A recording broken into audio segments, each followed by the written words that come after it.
Hello and welcome to Darshan IAS. Today in this class we are going to discuss yoga philosophy, योग दर्शन and this is part 2 of yoga philosophy. Part 1 में हमने पढ़ा था योग दर्शन क्या है, इसका इंट्रोडक्शन पढ़ा था, उसके बाद में हमने चित्त पढ़ा था, चित्त वृत्ति पढ़ी थी और क्लेश। ये तीन चीज़ें हम लोग ऑलरेडी डिस्कस कर चुके हैं. So in this class today we are going to discuss rest of the things that is samadhi and Kaivalya. Okay, apart from this we will also study Ashtang Yoga so that we can have the knowledge of complete yoga system of philosophy. ठीक है, तो आज की इस class को आगे बढ़ाने से पहले मैं आपको एक चीज़ और बताना चाहता हूँ कि पिछले 5 साल के प्रीवियस ईयर्स के जो भी आपके पेपर्स हैं वो अगर आपको सॉल्व पेपर्स चाहिए तो उसके लिए आप डिस्क्रिप्शन बॉक्स में दिए गए नंबर पे कांटेक्ट कर सकते हैं. इसके अलावा आपको अगर दर्शन आईएएस का फिलॉसफी ऑप्शनल का स्टडी मटेरियल चाहिए तो उसके लिए भी आप कांटेक्ट कर सकते हैं. नीचे लिंक दिए गए हैं उन पर क्लिक करके आप डायरेक्ट ऑर्डर प्लेस कर सकते हैं अमेजॉन या फिर फ्लिपकार्ट से. इसके अलावा जो नंबर दिया गया है उस नंबर पे भी आप कांटेक्ट करके अपना ऑर्डर प्लेस कर सकते हैं. अगर नंबर पे करेंगे तो आपको ऑर्डर जल्दी पहुंचेगा क्योंकि वो दर्शन आईएएस के साइट से डायरेक्ट डिस्पैच किया जाएगा आपके एड्रेस पे. ठीक है, तो चलिए क्लास को आगे बढ़ाते हैं. आगे बढ़ाने से पहले चैनल को सब्सक्राइब कर लीजिए जितने भी नए लोग हैं, ताकि नेक्स्ट क्लासेस के जो नोटिफिकेशंस हैं वो आपको मिल जाएंगे. बेल आइकन को जरूर प्रेस कर लीजिएगा. तो पिछले जो क्लास था उसमें हमने पढ़ा था योगा दर्शन का इंट्रोडक्शन के बाद में हमने पढ़ा था चित्तवृत्ति, इनका कॉन्सेप्ट. उसके बाद में हमने पढ़ा था चित्त के जो 5 लेवल्स होते हैं, क्षिप्त, मुधा, विक्षिप्त, एकाग्र और निरुद्ध. Next we have also studied the 5 levels of chitta in detail. Next क्लेशास, क्लेश कौन कौन से 5 क्लेश हमने पढ़े थे? अविद्या, अस्मिता, राग, द्वेष और अभिनिवेश. And now today we have this topic which is Ashtanga yoga. तो आज का जो हमारा टॉपिक रहने वाला है वो रहेगा अष्टांग योग. अष्टांग योग क्या होता है इसको आज हम पढ़ने वाले हैं, क्योंकि बिना अष्टांग योग को पढ़े, क्योंकि हमारे यूपीएससी के सिलेबस में तो नहीं है, लेकिन बिना अष्टांग योग को पढ़े योग दर्शन अधूरा रह जाएगा. क्योंकि जो योग का मार्ग है वो अष्टांग योग ही है, जैसा कि महर्षि पतंजलि ने कहा है. So we must know what is Ashtanga marg और अष्टांग योग. ओके, तो इसको स्टार्ट करने से पहले मैं आपको एक चीज़ और बताना चाहता हूँ कि इस क्लास के एंड में मैं आपको जितने भी आपके प्रीवियस ईयर क्वेश्चंस हैं 5 साल के, उनको डिस्कस करने वाला हूं कि उसको किस तरीके से आंसर करेंगे. और इससे पहले का जो भी टॉपिक्स थे, चित्तवृत्ति और क्लेश, इसके लिए आप इस वीडियो का पार्ट 1 देख लेना, उसमें आपको सारी नॉलेज मिल जाएगी. अब हम ये जो हमारा सेकेंड टॉपिक है, सेकेंड सेशन है आज का, इसमें हम पढ़ने वाले अष्टांग योग को. अष्टांग योग के बाद में हम पढ़ेंगे बॉन्डेज लिबरेशन यानी कि कैवल्य. जो महर्षि पतंजलि है वो उसको कैवल्य बोलते हैं. उससे पहले हम पढ़ेंगे समाधि को, कि समाधि क्या होती है और कितने प्रकार की समाधि होती है, जो कि क्वेश्चन प्रीवियस ईयर्स में पूछा भी गया था. ठीक है, तो ये बहुत ही इंपॉर्टेंट टॉपिक्स है जिनको आज हम डिस्कस करने वाले हैं आज के सेशन में. तो आज के सेशन में एंड तक बने रहना बहुत ज़रूरी है, क्योंकि लास्ट में मैं प्रीवियस ईयर के क्वेश्चंस को डिस्कस करने वाला हूं. और अगर आप प्रीवियस ईयर के क्वेश्चंस अटेम्प्ट नहीं कर पाते हैं इतना कुछ पढ़ने के बाद भी, तो पढ़ा हुआ सारा बेकार है. इसलिए मैं क्या करता हूं कि हर टॉपिक के एंड में उसके जितने भी प्रीवियस ईयर क्वेश्चंस पिछले सालों में आए होते हैं, 4-5 सालों में, उनको मैं डिस्कस करता हूं. ठीक है, जो कि हम आज भी करने वाले हैं. तो चलिए स्टार्ट करते हैं अष्टांग योग को. अष्टांग, जैसा कि आपको पता चल रहा है, अष्ट का मतलब होता है 8, अंग का मतलब होता है लिम्ब यानी कि अंग. ठीक है, यानी कि पार्ट. जैसे हमारे बॉडी के पार्ट होते हैं, हमारे शरीर के अंग होते हैं, तो वैसे ही अष्ट अंग है. यानी कि योग के क्या होते हैं? अष्ट अंग, यानी कि 8 अंग होते हैं. संस्कृत में अष्टांग का मतलब होता है 8 लिम्ब्ड यानी कि 8 अंग.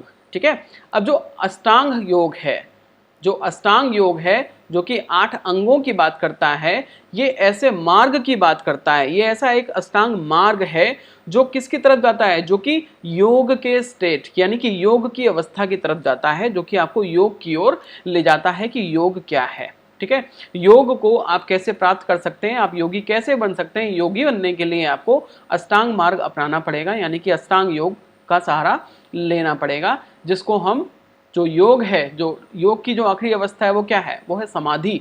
तो समाधि तक पहुंचने के लिए आपको अष्टांग मार्ग अपनाना ही पड़ेगा, ठीक है। और ये जो अष्टांग मार्ग है वो क्या क्या है, एक बार हम समझ लेते हैं। अष्टांग मार्ग में 8 चीजें आती हैं। पहले आता है यम, नियम, आसन, प्राणायाम, प्रत्याहार, धारण, ध्यान और समाधि। ये 8 चीजें आती हैं अष्टांग मार्ग में, अष्टांग योग में, जिसको हम एक एक करके पढ़ने वाले हैं। सबसे पहली जो स्टेज है वो है यम, ठीक है। और यम के लिए महर्षि पतंजलि ने क्या लिखा है, यमयंती निवर्तयंती ति यमः, यानी कि यम जो है वो निवृत्त करने का मार्ग है। Restraints of undesirable deeds by self control, यानी कि अपने सेल्फ कंट्रोल के माध्यम से, अपने अपने अपने सेल्फ कंट्रोल, अपने आप को खुद से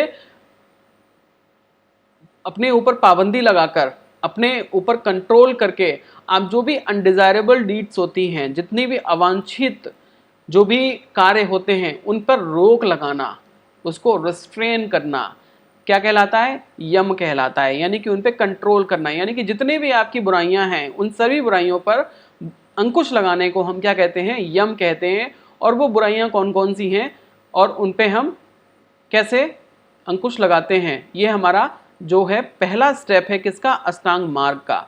और वो कौन कौन सा है, सबसे पहले हमें किसका मार्ग अपनाना है, हमें हिंसा नहीं करनी है, हिंसा एक बुराई है और हमें क्या करना है, अहिंसा का मार्ग अपनाना है, यानी कि हमें नॉन वायलेंस का रास्ता अपनाना है।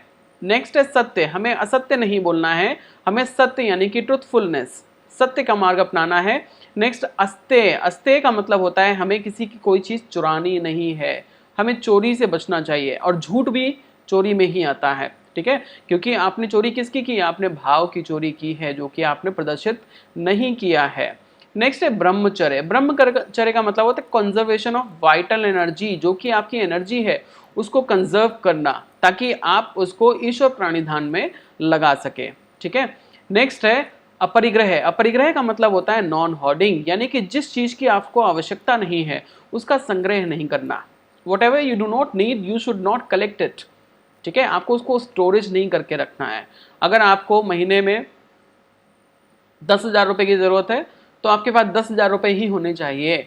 11,000 अगर आपके पास हैं तो आप किसी जरूरतमंद को दे दें, ये नहीं कि उसको बैंक में जमा कर दिया, लाखों रुपए बैंक में जमा करके बैठे हैं जबकि उसकी कोई जरूरत नहीं है। दिस इज कॉल्ड अपरिग्रह, ठीक है। इससे ये होता है कि जो जरूरतमंद है उनको वो नहीं मिल पाता, ऐसा अष्टांग योग कहता है, ठीक है। तो यम में 5 चीजें होती हैं जिनको अभी हमने पढ़ा। सबसे पहले क्या है, अहिंसा, सत्य, अहिंसा, सत्य, अस्तेय, अपरिग्रह, ब्रह्मचर्य और अपरिग्रह। यानी कि अहिंसा का मार्ग अपनाना है, सत्य बोलना है, चोरी नहीं करनी है, ब्रह्मचर्य का पालन करना है और किसी भी अवांछित किसी भी गैर जरूरत की चीज को स्टोर नहीं करना है अपने पास में, जो भी जरूरतमंद है उसको दे देना है। इसको कहते हैं यम। ये पहला स्टेप है किसका, ये पहला स्टेप है योग दर्शन के अष्टांग योग का। नेक्स्ट आगे बढ़ते हैं, जो नेक्स्ट स्टेप है वो क्या है, वो है नियम। नियम का क्या मतलब है, intense observances that the aspiring yogi should carry out in his or her daily life in order to have a body and mind suited for yoga, ठीक है। कुछ ऐसे काम हमें अपनी दिनचर्या में, अपना जो डेली शेड्यूल है उसमें कुछ ऐसी एक्सरसाइज, ऐसे काम लेके आने हैं जो कि हमें करने ही करने हैं। अगर हमें योगी बनना है, अगर योग के मार्ग पर चलना है तो हमें ये चीज़ें करनी ही करनी है। और वो चीज़ें क्या होती हैं, सबसे पहला क्या है, शौच, यानी कि अपने आप को बिल्कुल साफ सुथरा रखना। Cleanliness of body and mind, यानी कि अपने शरीर और मन और शरीर दोनों को, यानी कि तन और मन दोनों को हमें बिल्कुल साफ शुद्ध रखना है, इसको हम कहते हैं शौच। नेक्स्ट है संतोष। संतोष का मतलब होता है कंटेनमेंट, यानी कि यू मस्ट बी कंटेंट, ठीक है, यानी कि आपको संतुष्टि होनी चाहिए जो कुछ भी आपके पास है। अगर आपको संतुष्टि नहीं है, ठीक है, यानी कि आपको संतोष नहीं है, तो आप हमेशा दुखी रहोगे। आपका जो मन है वो अस्थिर रहेगा, स्थिर नहीं रह पाएगा, कभी भी क्या नहीं कर पाएगा, कंसंट्रेशन नहीं कर पाएगा, किसी भी चीज़ पे कंसंट्रेट नहीं कर पाएगा। तो फिर क्या होगा, जब ध्यान ही नहीं कर पाओगे तो फिर आप समाधि की ओर कैसे जाओगे, ठीक है। नेक्स्ट है तप, जिसको इंग्लिश में तपस बोलते हैं।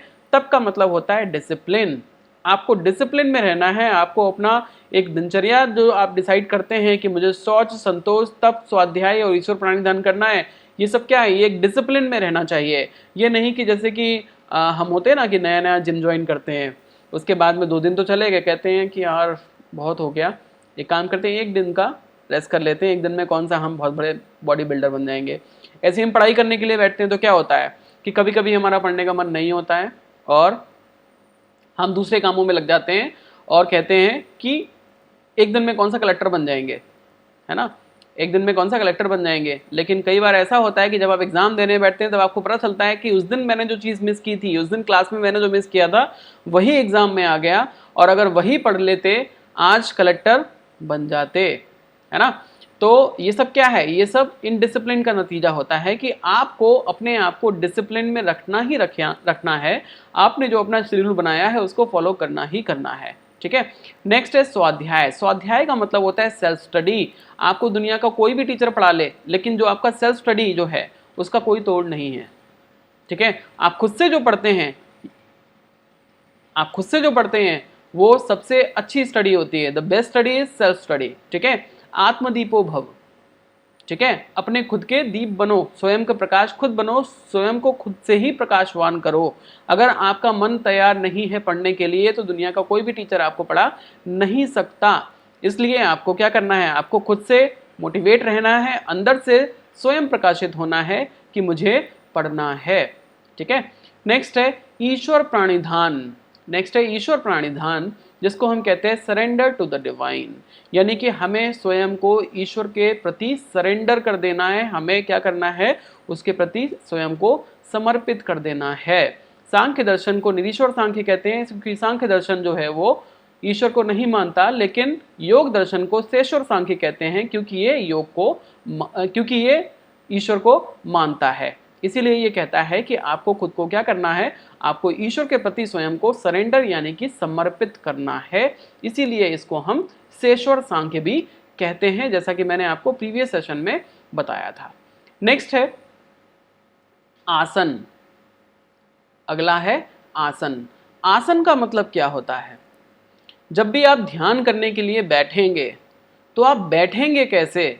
बैठने के लिए आपको कोई ना कोई पोस्चर तो चाहिए होगा ना। ऐसा तो है नहीं कि आराम से कैसे भी बैठ गए, कोई भी तरीका बैठने का अपना लिया, ऐसा तो नहीं है।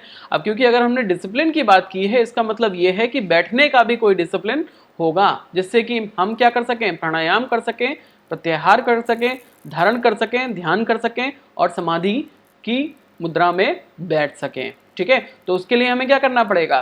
तो आसन का मतलब क्या होता है, आसन का मतलब होता है बैठना। इसको अगर हम लिटरल मीनिंग देखते हैं तो उसका मतलब होता है टू सीट, यानी कि बैठना। अब जो भी हमें ध्यान करना है उसके लिए हमें पोस्चर सीखना पड़ेगा कि बैठने के लिए हमें जो ध्यान लगाना है, ध्यान लगाने के लिए पोस्चर क्या होना चाहिए, हमारा मन जो है, हमारा जो शरीर है, उसका पोस्चर किस तरीके से हमें रखना है, ठीक है। क्योंकि हमें क्या करना है, क्योंकि हमें लंबे समय तक ध्यान लगाना है। तो लंबे समय तक ध्यान लगाने के लिए कौन सा आसन ठीक रहेगा जिससे हमारा जो शरीर है वो जवाब ना दे और हम ज़्यादा से ज़्यादा लंबे समय तक ध्यान लगा सकें, ठीक है। कहीं ऐसा ना हो कि हमने कोई बैठने का ऐसा पोस्चर अपना लिया जिससे कि 2 मिनट में ही हमारे हाथों पैरों में दर्द होने लगा और हम बैठ नहीं पा रहे हैं। अब हमें क्या करना है, अपना पोजीशन चेंज करनी पड़ जाए। ऐसे में अगर आप पोजीशन चेंज करने में ही लगे रहोगे तो फिर आप ध्यान कब करोगे। इसलिए आपको पोजीशन सीखना बहुत ज़रूरी है, यानी कि आसन यानी कि पोस्चर सीखना बहुत ज़रूरी है। नेक्स्ट है प्राणायाम। प्राणायाम का क्या मतलब होता है। प्राणायाम में 2 शब्द होते हैं। पहला होता है प्राण,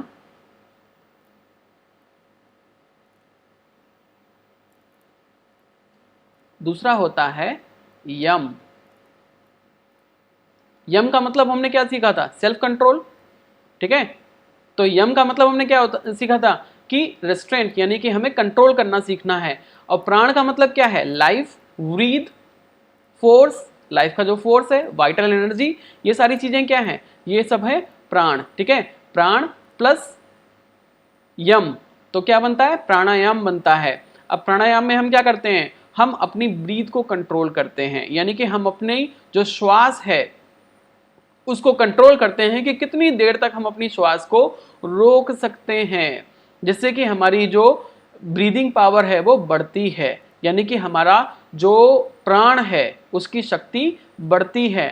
तो प्राणायाम में हम क्या करते हैं, प्राण को यम देते हैं, यानी कि प्राण को हम कंट्रोल करते हैं, वायु को फेफड़ों तक जाने से हम उसको रोकते हैं एक लंबे समय तक, जिससे कि हम उस पर कंट्रोल पा सकें। क्योंकि क्या होता है कि जब हमारी नाक बंद कर दी जाती है तो हमारा दम घुटने लगता है और हम क्या होता है धीरे धीरे मृत्यु की ओर बढ़ने लगते हैं। तो हम क्या करते हैं प्राणायाम में, हम अपनी सांस पर कंट्रोल पाते हैं कि कितनी ज़्यादा देर तक हम अपनी सांस को रोककर अपने प्राणों को बचाए रख सकते हैं। This is called vital energy, कि कितनी देर तक हम अपनी वाइटल एनर्जी को सेव कर पाते हैं। ठीक है, आगे हम बात करते हैं प्रत्याहार की। प्रत्याहार क्या होता है? ठीक है, withdrawal of the senses from things that are not conductive to the practice of yoga, यानी कि ऐसी चीजें जो कि योग में जरूरी नहीं है और ठीक भी नहीं है, उन चीजों से अपने आप को दूर रखना। ठीक है, अब moving from external to internal world, यानी कि जो बाह्य जगत है, भौतिक जगत है, उससे अपने आप को परमार्थिक जगत की ओर ले जाना, यानी कि बाह्य से अंदर की ओर जाना। ठीक है, when the five senses are quelled, the mind can then become still, यानी कि जब हमारे जो 5 सेंस होते हैं जब वो शांत होंगे तभी हमारा जो मन है वो शांत हो पाएगा। अगर हमारे जो 5 सेंसेस हैं वो इधर उधर दौड़ रहे हैं तो मन हमारा शांत कभी भी नहीं रह सकता। अगर मेरी आंखें तो इधर चंचलता से देख रही हैं कि वो कितना सुंदर दृश्य है, ये कितना सुंदर दृश्य है, अगर मैं ऐसे देखता रहूँगा तो मेरा जो मन है उसको तो बड़ा अच्छा लगता है। ठीक है, मन तो यही चाहता है ना कि मेरी जो 5 इंद्रियां हैं वो मुझे अच्छे अच्छे मैसेजेस देते रहें और मेरा जो है मुझे अच्छा लगता रहे। ठीक है, तो आपको क्या करना है, प्रत्याहार में हम यही सीखते हैं कि किस तरीके से हम अपने सेंस ऑर्गन्स पे काबू पाते हैं और उन चीज़ों से बचते हैं जो कि योग की दिशा में जाने से हमें रोकते हैं। ठीक है, आगे बात करते हैं अष्टांग योग में नेक्स्ट जो स्टेज है वो है धारण। नेक्स्ट जो स्टेज है वो धारण है। धारण में हम क्या करते हैं, concentration on a single thing, ideally something spiritual in nature, जैसे कि ईश्वर। ठीक है, धारण में हम क्या करते हैं, किसी एक सिंगल चीज पे हम कॉन्सेंट्रेट करते हैं, अपने ध्यान को केंद्रित करते हैं। और वो कैसी होनी चाहिए, वो अपनी प्रकृति में आध्यात्मिक होनी चाहिए, जैसे कि ईश्वर हो सकता है। ईश्वर पर हम अपना पूरा जो ध्यान है वो केंद्रित करते हैं, जिसको हम कहते हैं धारण, कि मैंने ईश्वर को धारण किया है। ठीक है, नेक्स्ट है ध्यान। ध्यान का मतलब होता है मेडिटेशन।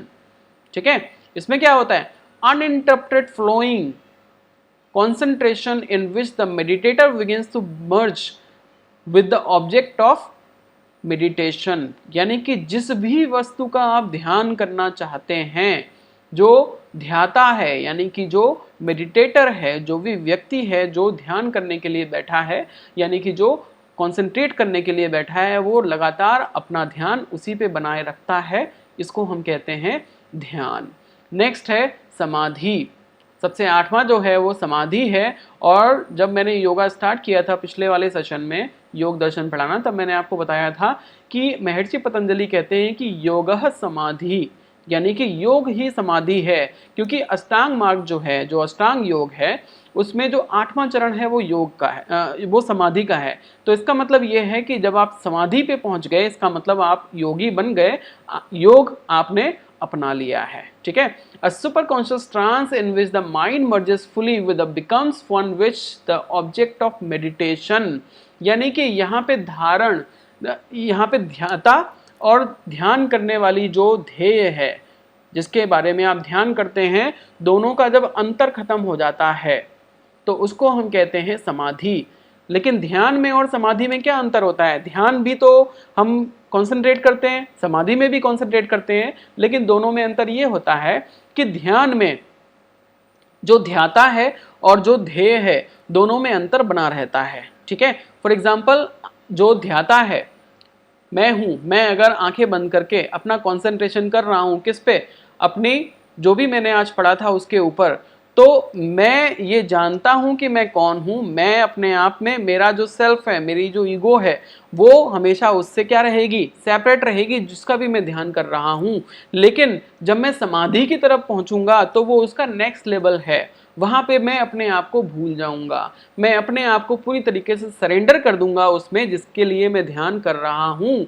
और यहाँ पर समाधि में हम क्या करते हैं, ईश्वर की तरफ जाते हैं, ईश्वर के लिए स्वयं को हम सरेंडर कर देते हैं और हम समाधि की अवस्था में चले जाते हैं, जहाँ पर मेरा और ईश्वर के बीच में ऐसा तादात्म्य बन जाता है कि दोनों का अंतर खत्म हो जाता है।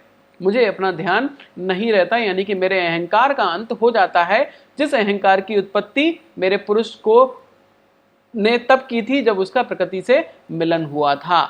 इसका मतलब यह है कि अब जब मैं समाधि की ओर पहुंच गया हूं तो मेरी बुद्धि, मेरे अंतःकरण जो भी है, चित्त मेरा जो है जिसको हम अंतःकरण कहते हैं, यानी कि मेरा मन, बुद्धि और अहंकार तीनों का विलोपन हो गया है और मैंने योग की दशा को प्राप्त कर लिया है। तो दिस इज कॉल्ड समाधि। नेक्स्ट, अब हम बात करने वाले हैं समाधि के टाइप्स की, कि समाधि जो है, सबसे पहले समाधि के टाइप से पहले हम बात करते हैं समाधि की, कि समाधि है क्या। ठीक है, जैसा कि मैंने अभी आपको बताया था कि योगः समाधि, महर्षि पतंजलि कहते हैं कि योग ही क्या है, समाधि है। ठीक है, समाधि ही जो है वो योग है, यानी कि अगर आप समाधि की दशा में पहुंच गए हैं तो आप योगी बन चुके हैं, आपने योग कर लिया है। ठीक है, this is the final step of in yoga.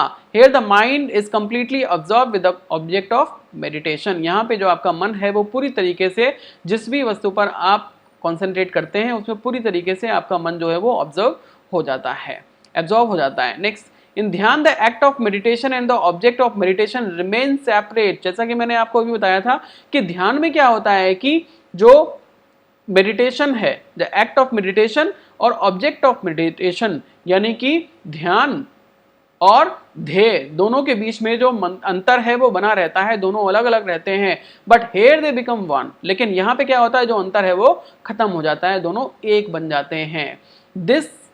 In this stage, the yogi is completely detached from the material and focus solely on the merging of his her consciousness with the greater spiritual power, that is God. ठीक है, यहाँ पर जो योगी है वो ये जो भौतिक जगत है, जो मटेरियल जगत है, ठीक है, उससे अपने आप को परे कर लेता है और पूरी तरीके से ईश्वर में अपने आप को लीन कर देता है, जिसको हम कहते हैं योग। Next, now we are going to study what are the types of samadhi. समाधि के दो टाइप्स होते हैं, there are two kinds of samadhi. First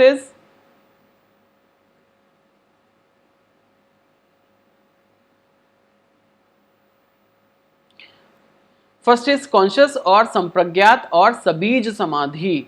next is supra conscious और असंप्रज्ञात और निर्बीज समाधि। दो तरह की समाधि महर्षि पतंजलि के योग दर्शन में बताई गई है। पहली संप्रज्ञात या फिर सबीज, दूसरी असंप्रज्ञात या फिर निर्बीज, जिसको कॉन्शियस और सुप्रा कॉन्शियस भी कहते हैं। अब जो पहली वाली हमारी समाधि है, इसको एक बार हम थोड़ा सा डिटेल में पढ़ते हैं कि कॉन्शियस और संप्रज्ञात और सबीज समाधि क्या होती है। ये समाधि का पहला लेवल होता है जहाँ पे आप पीसफुल होते हो, आप क्वाइट होते हो और मेडिटेशन कर रहे होते हो, लेकिन अभी भी आप क्या होते हो, अभी भी आप जो बाह्य जगत है उसके लिए आप उपलब्ध होते हो। ठीक है, but you are still available to the outside world. In this state you are sitting quietly, consciously getting rid of disturbances of your mind and meditating. ठीक है, but if some stimulus happens, you use your pragya, means knowledge, to respond. That is the sabij और संप्रज्ञात समाधि। कई बार ऐसा होता है कि मम्मी बैठी होती हैं पूजा करने के लिए बैठी हैं, तो उनका ध्यान तो पूजा में होना चाहिए, लेकिन कभी कभी ऐसा हो जाता है कि वो मम्मी पूजा करने के लिए बैठी हैं और जैसे ही गेट खुलता है तुरंत मम्मी की आवाज़ आती है कि ज़रा देखना कौन है गेट पे। इसका मतलब ये है कि उनका जो कनेक्शन था वो बाहर जगत से था। ठीक है, वो बाहर जगत से था। इसका मतलब ये है कि वो पूरी तरीके से पूजा में नहीं बैठी थी, पूरी तरीके से उनका जो ध्यान था वो ईश्वर में नहीं था। जब गेट आवाज करता है चर्र से, है ना तो फिर क्या होता है, मम्मी आवाज लगाती है कि जरा देखना गेट कौन है गेट पे। इसका मतलब ये है कि मम्मी का ध्यान पूरी तरीके से पूजा में नहीं था, मम्मी का ध्यान अभी भी जो है वो बाहर जगत में है। ठीक है, ऐसे में ये जो समाधि है, ये एग्जाम्पल था किसका, ये कॉन्शियस और संप्रज्ञात समाधि का, जिसमें जो योगी है वो कॉन्शियस रहता है, वो कॉन्शियस रहता है किसके लिए, जो बाहर जगत है, यानी कि जो एक्सटर्नल वर्ल्ड है, जो एम्पिरिकल वर्ल्ड है, जो भौतिक जगत है, उसमें उसका जो ध्यान है वो थोड़ा बहुत रहता है। लेकिन जो नेक्स्ट स्टेज है वो कौन सी होती है, सुप्रा कॉन्शियस और असंप्रज्ञात और निर्बीज। इसको ये कौन सी स्टेज है, this is the second level of samadhi, is when you go deeper into yourself. ठीक है, ये सेकेंड समाधि है जिसमें आप अपने अंदर पूरी तरीके से डूब जाते हो, away from the world outside, जो भी बाहर का जगत है उससे दूर होकर। If some stimulus happens it won't affect you, किसी भी प्रकार का कोई स्टिमुलस होगा उसका आपके ऊपर कोई अफेक्ट नहीं होगा।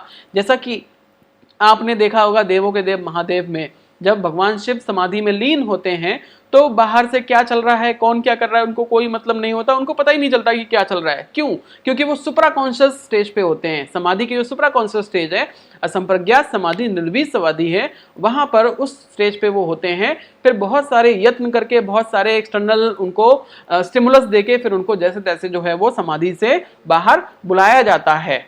ठीक है, दिस इज असंप्रज्ञात समाधि इन महाभारत। अब महाभारत में क्या हुआ था, जो अर्जुन था, अर्जुन को ये वाला जो कंसंट्रेशन था असंप्रज्ञात समाधि वाला, वो था कैसे, जब अर्जुन को द्रोणाचार्य ने कहा कि आपको चिड़िया की आंख को भेदना है तो उसको कुछ भी और दिखाई नहीं दिया। यहाँ पे ध्याता कौन है, यहाँ पे ध्याता है अर्जुन और ध्येय है उस चिड़िया की आंख। यहाँ पर क्या हो रहा है कि अर्जुन जब चिड़िया को देखता है तो उसको ना तो चिड़िया दिखाई देती है, ना पेड़ दिखाई देता है, ना गुरु दिखाई देते हैं, ना कोई एक्सटर्नल वर्ल्ड दिखाई देता है। उसको अगर कुछ दिखाई देता है तो सिर्फ चिड़िया की आंख, और कुछ भी दिखाई नहीं देता है। और जब वो तीर चलाता है सीधा चिड़िया की आंख में लगता है। ठीक है, तो इतना बड़ा कॉन्सेंट्रेशन आपको कहाँ मिलता है, सुप्रा कॉन्शियस समाधि में, यानी कि असंप्रज्ञात या फिर निर्वीज समाधि में, जिससे आप योग की दशा को प्राप्त हो जाते हो। ठीक है, दिस इज असंप्रज्ञात समाधि। ठीक है, अब the only thing present at this stage is pure empty consciousness. यहां पर अगर कुछ बचता है तो पूरी तरीके से शून्य, यानी कि पूरी तरीके से खाली, एम्प्टीनेस, सॉरी कॉन्शियसनेस। ठीक है, यानी कि चेतना, शुद्ध चेतना आपके पास बचती है, जो कि कौन है, जो कि पुरुष है। ठीक है, only a self aware being. अब वो सेल्फ अवेयर बीइंग कौन है, पुरुष है, जिसको ये ज्ञान है कि मैं पुरुष हूं, मैं प्रकृति नहीं हूं। दिस इज द निर्विकल्प और निर्वीज समाधि, the mind of the yogi who attains to take on some of the omniscient and omnipotent qualities of the cosmic. इस तरीके से उसमें कुछ ओमनीपोटेंट और ओमनिशिएंट जैसी क्वालिटीज जो हैं वो आ जाती हैं, जिसमें कि वो बहुत सारी चीज़ों का ज्ञान प्राप्त कर लेता है और बहुत शक्तिमान भी, वो ओमनीपोटेंट यानी कि सर्वशक्तिमान बन जाता है। क्लियर है? Next, now we are going to study Kaivalya और लिबरेशन, हिंदी में जिसको मुक्ति या फिर मोक्ष कहते हैं। ठीक है, तो कैवल्य जो है वो आपका लास्ट टॉपिक है योग दर्शन का। इसके बाद में हम पढ़ेंगे प्रीवियस ईयर के क्वेश्चंस को। तो कैवल्य is a state of solitude, aloneness, isolation and detachment. अब यहाँ पे सॉलिट्यूड, अलोननेस का मतलब क्या है कि आप एक हो, आप दो नहीं हो। दो का मतलब क्या है, प्रकृति और पुरुष, क्योंकि सांख्य योग में तो डुअलिस्टिक फिलॉसफी है। डुअलिस्टिक का मतलब ये है कि जो यहाँ पे सत्य है वो कितने हैं, दो हैं। ठीक है, दो हैं, यानी कि एक क्या है, एक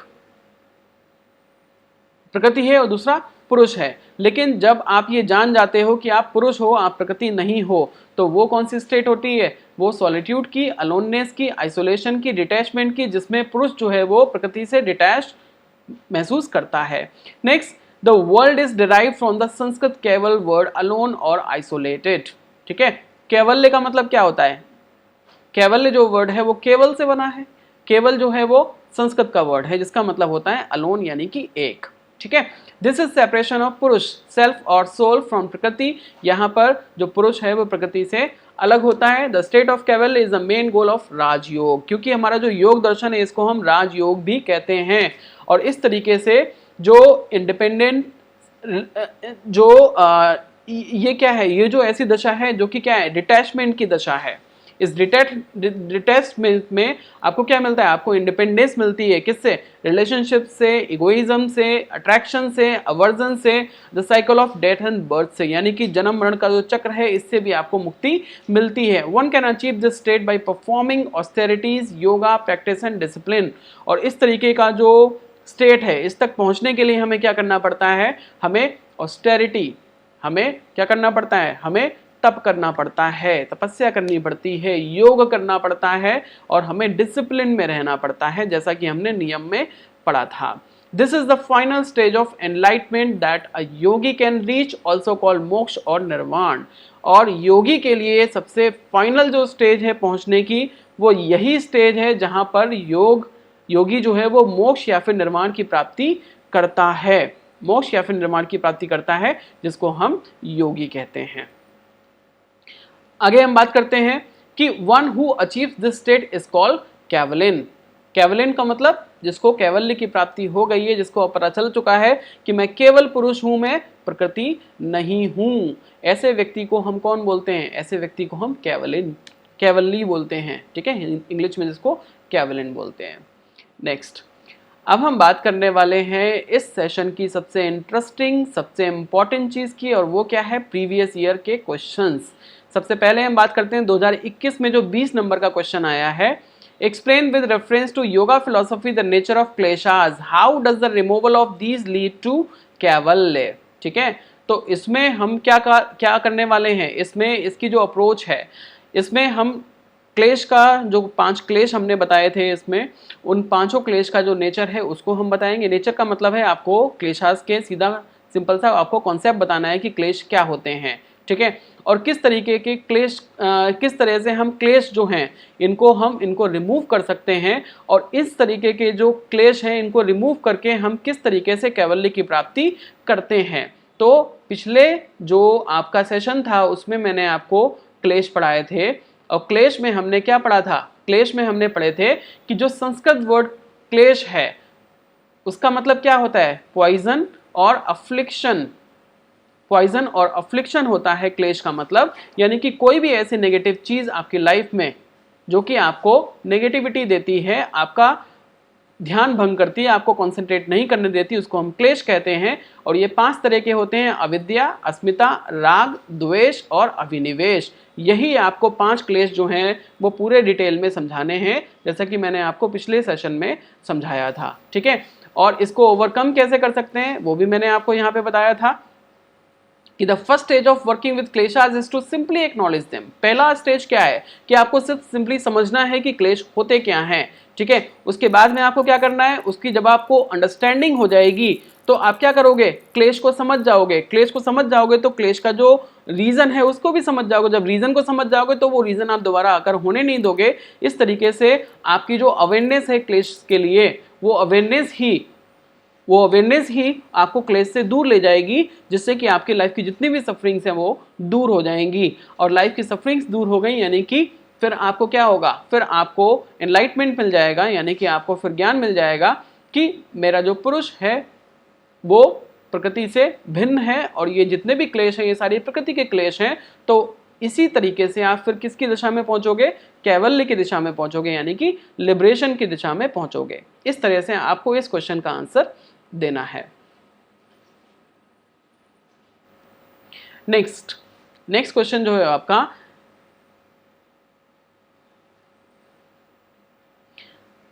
एक्सप्लेन द डिफरेंस बिटवीन संप्रज्ञात समाधि एंड असंप्रज्ञात समाधि। 2020 में ये 10 नंबर का क्वेश्चन आया हुआ है, ठीक है। इसमें आपको समझाना है कि संप्रज्ञात और असंप्रज्ञात यानी कि कॉन्शियस संप्रज्ञात या फिर सभी समाधि क्या होती है, और असंप्रज्ञात समाधि यानी कि सुप्रा कॉन्शियस निर्बीज या फिर असंप्रज्ञात समाधि क्या होती है, इसको आपको समझाना है, जो कि मैंने अभी अभी आपको समझाया था, ठीक है।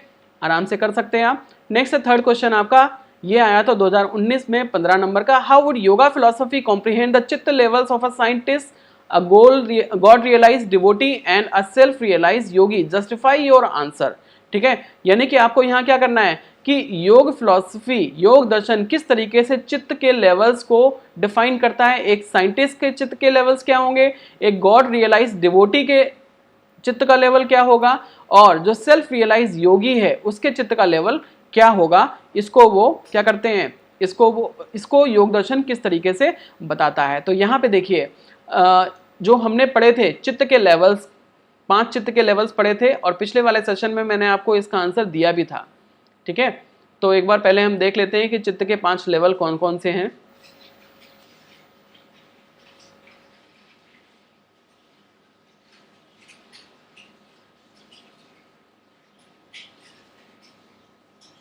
हाँ, 5 लेवल्स ऑफ चित्त। चित्त के यहाँ पे 5 लेवल हैं। पहला है क्षिप्त यानी कि रेस्टलेस। अगर हम साइंटिस्ट की बात करते हैं तो साइंटिस्ट के ऊपर सबसे ज़्यादा रजोगुण का प्रभाव होता है, जिसकी वजह से वो कैसा होता है, वो बहुत ज़्यादा एक्टिव होता है और कभी वो सेटिस्फाइड नहीं रहता मिली हुई नॉलेज से, हमेशा नई नई नॉलेज को क्या करता है, डिस्कवर करता रहता है। तो उसके ऊपर क्या होता है, वो बहुत ज़्यादा एक्टिव होता है। ठीक है, क्योंकि उसके ऊपर जो रजोगुण है वो सबसे ज़्यादा होता है। तो इसका मतलब क्या है कि उसकी चित्त का लेवल कौन सा है, साइंटिस्ट का क्षिप्त, उसका जो चित्त का लेवल है वो क्षिप्त है। नेक्स्ट हम बात करते हैं कि गॉड डिवोटी।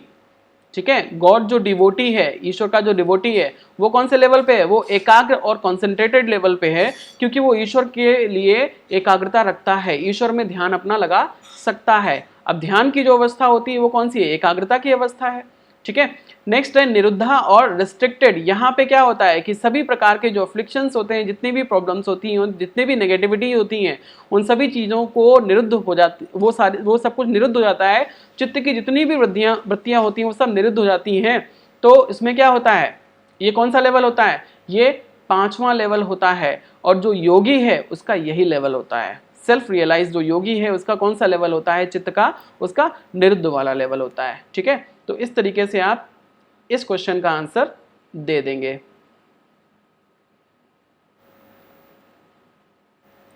नेक्स्ट है question number 4। What is meant by योग चित्तवृत्ति निरोध। योग कहता है कि योग चित्तवृत्तियों का निरोध है। इसका क्या मतलब है, explain with chittavritti and its effect according to yoga philosophy. 2017 में ये 10 नंबर का क्वेश्चन आया हुआ है। ठीक है, तो जब ये सेशन मैंने स्टार्ट किया था तो सबसे पहले मैंने यही समझाया था कि महर्षि पतंजलि योग के लिए क्या कहते हैं, चित्तवृत्ति से निरोध योग। ठीक है, कि यानी कि योग जो है वो क्या है, वो चित्तवृत्तियों का निरोध है। चित्त क्या होता है, प्रकृति का जब पुरुष से मिलन होता है तो सबसे पहले क्या बनता है, बुद्धि। बुद्धि के बाद में क्या आता है, अहंकार और मन। मन, बुद्धि और अहंकार तीनों से मिलकर बनता है चित्त। और चित्त में क्या आती हैं, वृत्तियां, जो उसके मॉडिफिकेशंस होते हैं। तो चित्त को उसकी वृत्तियों से अलग करना ही क्या है, यानी कि cessation of the modifications of चित्त इज कॉल्ड चित्त वृत्ति निरोध, और इसी को हम योग कहते हैं। लेकिन ये हो कैसे पाएगा, ये योग के कारण, योग के माध्यम से हो पाएगा। जब हम योगी बनेंगे, यानी कि जब हम समाधि की अवस्था में पहुंचेंगे, तभी हम अपनी चित्त की वृत्तियों से निरोध पा सकते हैं। नेक्स्ट आगे बात करते हैं question number 5। What are kleshas. क्लेश क्या होते हैं, how can these be eliminated, explain. यानी कि क्लेश क्या होते हैं, इनको किस तरीके से हम एलिमिनेट कर सकते हैं। ये क्वेश्चन आपने 2021 में भी देखा था, 20 नंबर का आया हुआ। ये क्वेश्चन आपका 2016 में भी आया हुआ है। इसमें पूछते हैं क्लेश कौन से हैं, आपको यहाँ पे क्लेश बताना है। How can these be eliminated, इनको कैसे एलिमिनेट किया जा सकता है। इनको अष्टांग मार्ग से एलिमिनेट किया जा सकता है, अष्टांग मार्ग अपना के। क्योंकि क्लेश, यानी कि क्लेश का क्या मतलब है, कॉन्सेंट्रेटेड नहीं है आप। जब कॉन्सेंट्रेटेड नहीं है, आपका माइंड जो है वो डिस्टर्ब है, यानी कि फिर आपको क्लेश होते हैं। और जो क्लेश है उनसे उपाय पाने का माध्यम क्या है, अष्टांग योग। 8 जो मार्ग है उनको अपनाएंगे, फिर आप कैवल्य की प्राप्ति कर पाएंगे। नेक्स्ट है differentiate the concept of Kaivalya and discussed in जैना एंड योगा फिलॉसफीज। 2016 में ये 10 नंबर का क्वेश्चन पूछा गया था। इसमें ये पूछता है कि जो कैवल्य है उसमें कैवल्य को जैन और योग दर्शन में क्या अंतर बताया गया है। ठीक है, तो अगर हम जैन दर्शन की बात करते हैं तो जैन दर्शन में कैवल्य का मतलब माना है इमेंसिपेशन, यानी कि मोक्ष। और योगा फिलॉसफी में भी इसको मोक्ष मानते हैं, लेकिन दोनों में इसका थोड़ा थोड़ा मतलब अलग होता है। कि जो जैन दर्शन है, दोनों के तरीके अलग हैं मोक्ष को प्राप्त करने के। जो जैन दर्शन है वो कहता है कि आपको मोक्ष प्राप्त करने के लिए आपको नॉलेज गेन करनी है। ठीक है, आपको नॉलेज गेन करनी है। और जो योग दर्शन है वो कैवल्य की प्राप्ति के लिए क्या कहता है, वो कैवल्य की प्राप्ति के लिए अष्टांग योग का मार्ग अपनाता है कि आपको अष्टांग योग अपनाना है, अष्टांग योग का मार्ग अपनाना है और समाधि की अवस्था तक पहुंचना है जिससे कि आप कैवल्य की प्राप्ति कर सकें। ठीक है, इस तरीके से आपको समझा देना है। नेक्स्ट है what is bondage according to yoga philosophy, explain the method of attaining Kaivalya in Patanjali's योग सूत्र। अब 2015 में 20 नंबर का क्वेश्चन आया हुआ है। तो ये कहते हैं कि योग दर्शन के अकॉर्डिंग बॉन्डेज क्या है। बॉन्डेज का मतलब ये है कि योग और सांख्य दर्शन में बॉन्डेज और लिबरेशन सेम है। बॉन्डेज का मतलब है क्या है, इग्नोरेंस किसकी, पुरुष की, कि वो अपने आप को प्रकृति समझने लगता है, प्रकृति के गुण और उसकी चित्त और वृत्तियों को अपना समझने लगता है, लेकिन और इसी की वजह से वो किस में रहता है, वो बॉन्डेज में आ जाता है। ठीक है, लेकिन इस बॉन्डेज से लिबरेशन उसको कब मिलेगा, जब वो अपने आप को पहचान जाएगा, वो ये समझ जाएगा कि मैं प्रकृति नहीं हूं, मैं कौन हूं, मैं पुरुष हूं। जिस दिन वो ये पहचान जाएगा उसको कैवल्य की प्राप्ति हो जाएगी। और उसका मेथड क्या है, उसका मेथड है अष्टांग योग, अष्टांग मार्ग। ठीक है, जब वो अष्टांग मार्ग अपनाएगा, यम नियम आसन प्राणायाम प्रत्याहार धारण ध्यान समाधि, तब वो कहाँ पहुंच जाएगा, तब वो कैवल्य की अवस्था में पहुंच जाएगा, उसको लिबरेशन मिल जाएगा। ठीक है, इस तरीके से आपको इस क्वेश्चन का आंसर देना है। तो इसी के साथ में हमारा ये सेशन कंप्लीट होता है और यहाँ पर आपका योगा फिलॉसफी भी कंप्लीट होता है। अभी भी अगर आपको कोई भी डाउट है, कोई क्वेरी है, तो उसको आप डिस्क्रिप्शन बॉक्स में लिख सकते हैं। मेरा कॉन्टैक्ट नंबर आपको डिस्क्रिप्शन बॉक्स में दिया गया है, वो आपको मिल जाएगा। कमेंट बॉक्स में आप अपना कमेंट लिख सकते हैं जो भी आपका क्वेरी है फिर डाउट है। इसके अलावा अगर आपको स्टडी मटेरियल चाहिए तो उसका लिंक और कॉन्टैक्ट नंबर मेरा आपको डिस्क्रिप्शन बॉक्स में मिल जाएगा, आप वहाँ से ऑर्डर प्लेस कर सकते हैं। 5 साल के जो प्रीवियस ईयर क्वेश्चंस को मैंने सॉल्व किया है उसको भी आप परचेज कर सकते हैं नीचे दिए गए नंबर पे कांटेक्ट करके। चैनल को सब्सक्राइब नहीं किया है तो कर लीजिए ताकि नेक्स्ट वीडियोस के जो नोटिफिकेशंस हैं वो आपको मिल जाएंगे। ठीक है, तो इतना आज के लिए काफ़ी है। अगली क्लास में हम स्टार्ट करने वाले हैं मीमांसा दर्शन को। मीमांसा के बाद में रह जाएगा हमारा वेदांत दर्शन, वेदांत के बाद में श्री अरविंदो, अरविंद घोष की फिलॉसफी के साथ में हमारा योग, हमारा जो इंडियन फिलॉसफी है वो कंप्लीट हो जाएगा। तो ठीक है, आज के लिए इतना ही। Thank you so much for joining my class. Have a good day, good luck.